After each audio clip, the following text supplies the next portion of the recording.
340 to 344 is Aeneas's continuation of his rebuttal, so to speak, of Dido's plea for him to stay at Carthage after she has caught him trying to leave.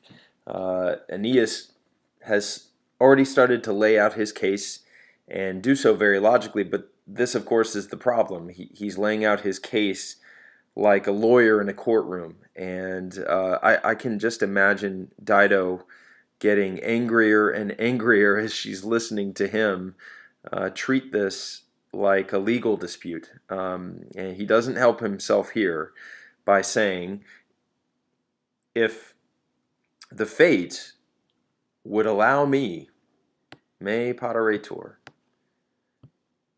to lead my life by my own auspices and to settle my concerns by my own free will, then I would cherish, I would inhabit a Trojan city first and foremost, and I would cherish, or I would dwell in or among the sweet survivors of my people. And the lofty houses, the lofty roofs of Priam would remain. And I would have placed a restored Pergamum, a restored Trojan citadel, by my own hand for the conquered, for my conquered people. So he is making sense here.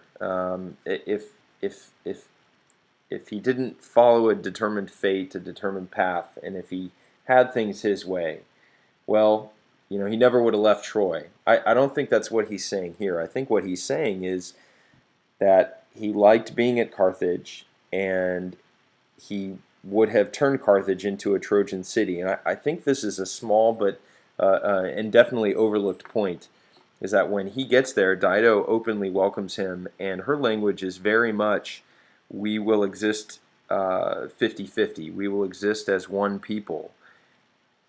What he has in mind, at least what he betrays by his thoughts, is that he would create a new Troy.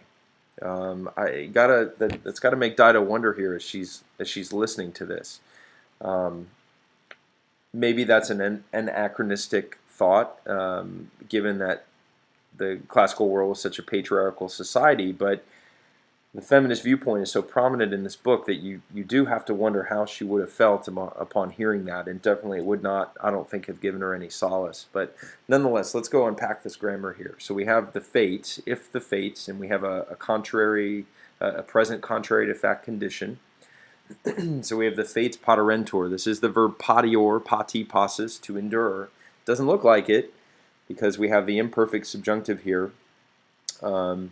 But if the fates would allow or permit me to lead my vitam by my own auspices, by my own guidance, and by my own free will to settle my concerns, concerns being used in a general sense here, like almost like race, well, then I would cholera a Trojan city. And I think this qualifies as zeugma here. I don't think the cholera that we're using with Trojan City is the same cholera that we're using with his comrades, his survivors.